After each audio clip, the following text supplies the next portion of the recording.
Welcome back, friends. Welcome to one more video tutorial from Dr. Sujata Kasbe. And in this video tutorial, I am going to talk to you about hemoglobin oxygen saturation. This concept is very important to understand the respiratory physiology, which is related with the study of oxygen binding. That is, it explains when it is actually binding and when it is releasing. This curve is also called as hemoglobin saturation curve or hemoglobin oxygen dissociation curve. So there should not be any confusion. So let us talk about the details of this curve. The curve is shown here, in which you can see there is x-axis and y-axis.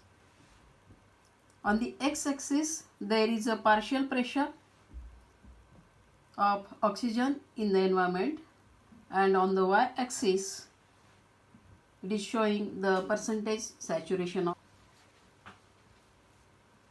Now look at this curve. This curve,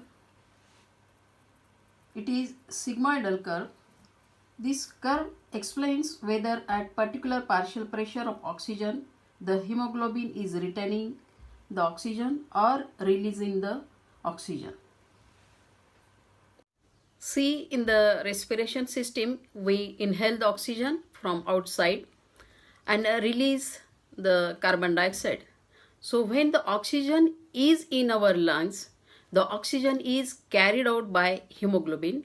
So hemoglobin needs to be attached with oxygen molecule and then bring oxygen to the nearest cell and rest of our body cells.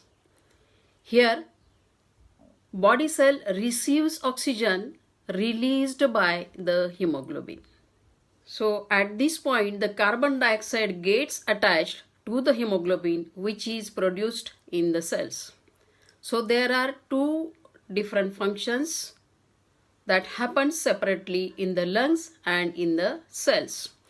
So in the lungs, oxygen is attached with the hemoglobin, that is, it retains the oxygen. And in the cells, oxygen must be released, that is, it releases the oxygen.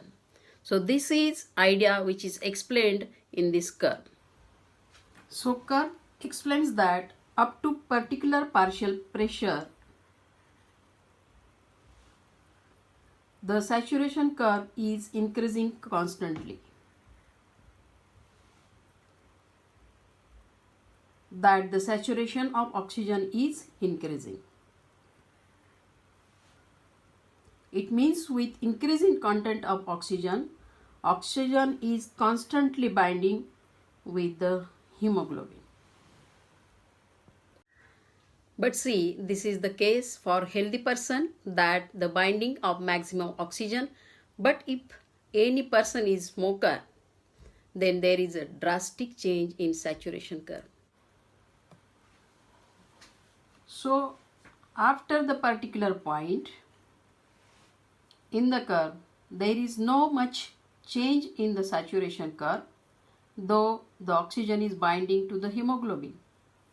And at this point, our body is saturated with the oxygen.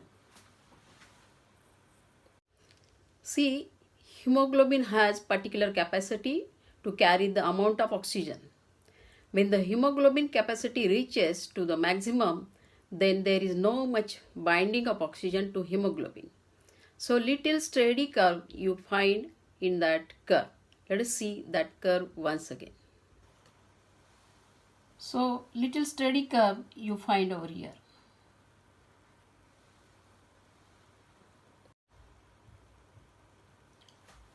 And next step is release of this bound oxygen. In second curve, we see that when the partial pressure of oxygen increases, the binding of the oxygen increases strongly and sharply in myoglobin curve and becomes maximum saturated. The difference between these two curves explains that myoglobin binds more oxygen than hemoglobin. So this is the difference. So this difference explains myoglobin binds more oxygen strongly than the hemoglobin. This difference allows oxygen to release at the tissue level from oxygen loaded hemoglobin and transfer to myoglobin. Myoglobin release almost no oxygen.